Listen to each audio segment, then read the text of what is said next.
The guy in your apartment building who still drives a 10-year-old Corolla. His daughter just got into a top university abroad, paid in full, no loans. The quiet coworker who's been wearing the same 3 shirts on rotation for 2 years. He owns 2 rental properties and hasn't touched his salary in months. Meanwhile, the guy posting gym selfies and hustle culture quotes with a rented Rolex in every photo. He's 3 months behind on rent and dodging calls from collections. Welcome to how wealth actually works. The people who have it don't look like they have it. The people who look like they have it usually don't. 500 years ago, an Italian political thinker named Niccolo Machiavelli wrote a book about power, how you get it, how you keep it, and most importantly, how you hide it until you don't need to anymore. He was writing about kings and courts. But the principles translate almost perfectly to money, because money is just power in a different costume. Today, I'm going to walk you through 7 rules built on that thinking, not a get-rich-quick list, but the quiet operating system that actually wealthy people run on, whether they've read Machiavelli or not. Rule 1. Silence is a strategy, not a personality trait. Here's an uncomfortable truth. Out of everyone who sees your life, coworkers, old classmates, extended family, followers, only a small fraction are genuinely rooting for you to win.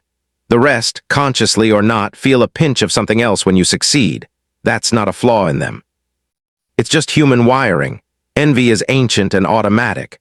Machiavelli wrote that people judge more by what they see than by what they actually understand, meaning most people never look past the surface.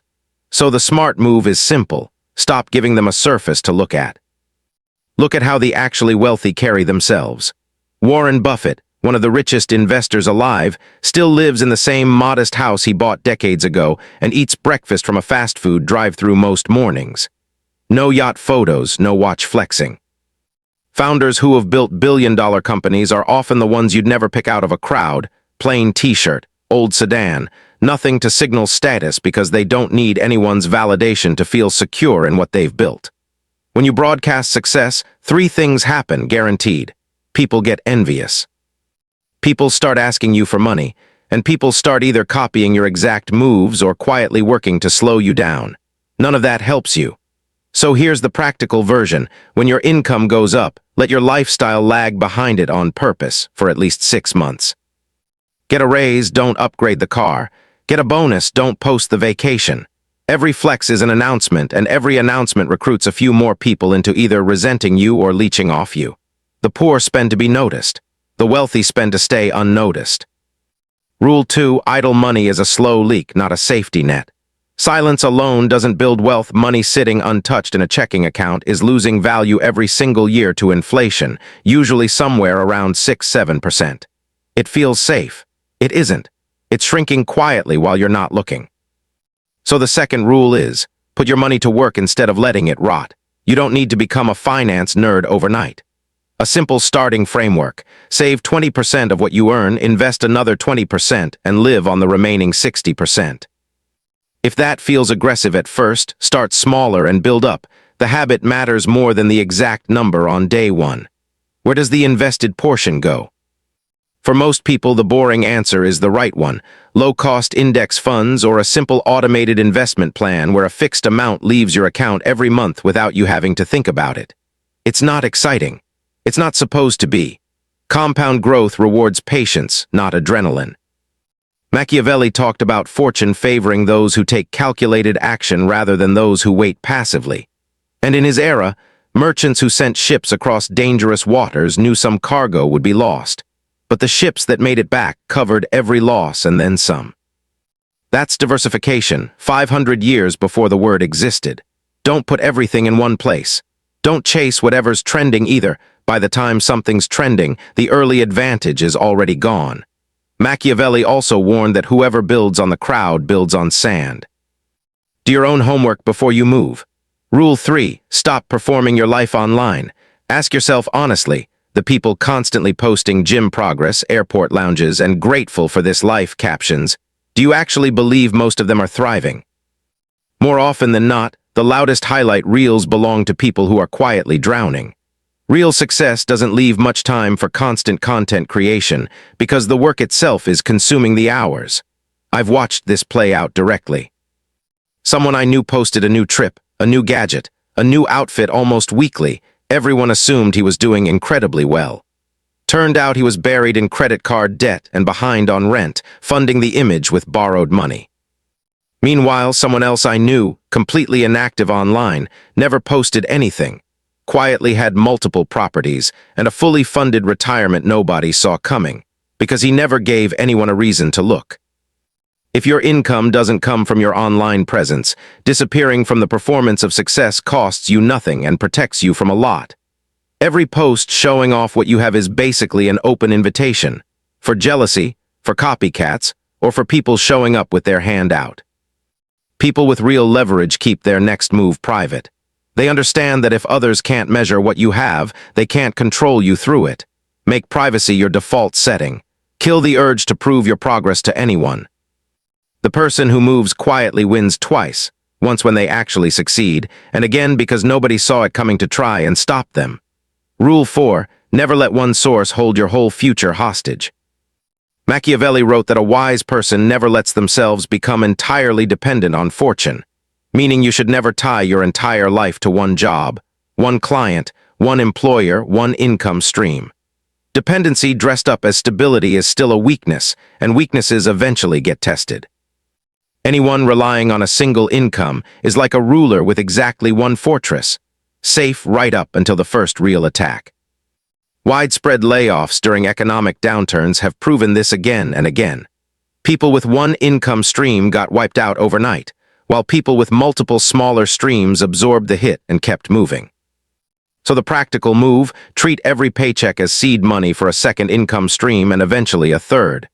A weekend side project, a skill you can sell as a freelancer, a small digital product, dividend-paying investments, even something as simple as renting out something you already own.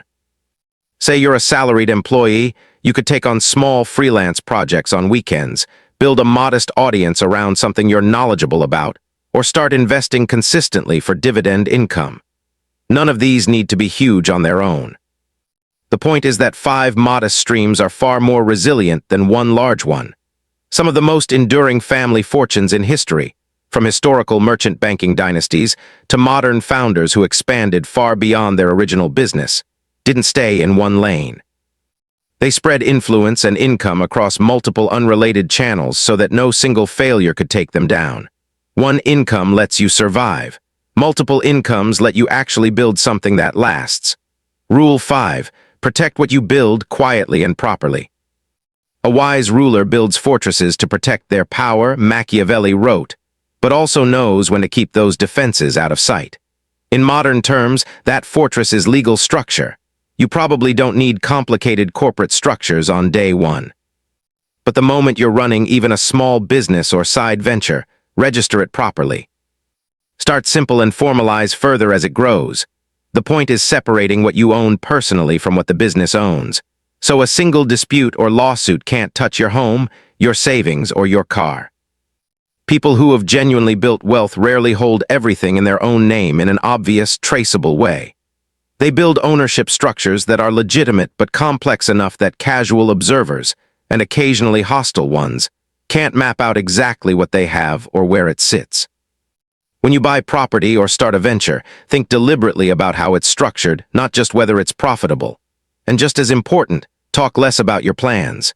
Every time you announce a move before it's made, you're inviting interference, competitors, copycats, or people trying to slow you down. Machiavelli's advice was blunt. Don't expose your vulnerabilities until you're in a position to act.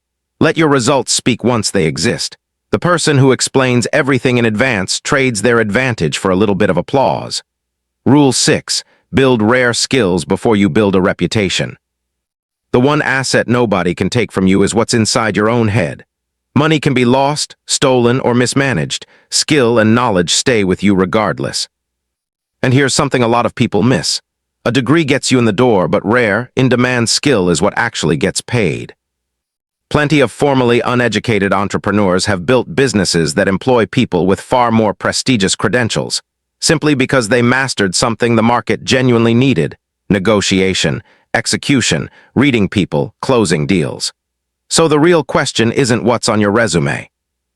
It's what can you do that's genuinely hard to find and genuinely in demand. Right now, that list includes things like data analysis, digital marketing, video editing, specific coding languages, technical writing, and search optimization.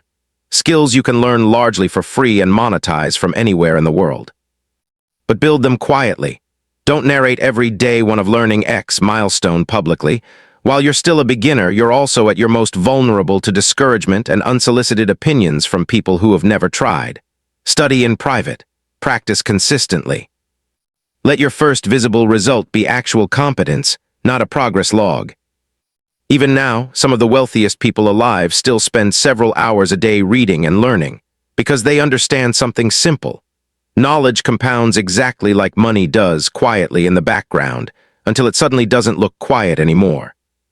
Rule 7. Let your results speak in a whisper, not an announcement. The most genuinely powerful people you'll ever meet often look completely unremarkable. They don't need recognition to feel secure in what they've built. The security comes from knowing no one can take their freedom, measure their actual worth, or buy their peace of mind. To the outside world, they're just someone who goes to work, comes home, and lives an unremarkable-looking life. Behind that, they're quietly compounding, investing, learning, building, protecting.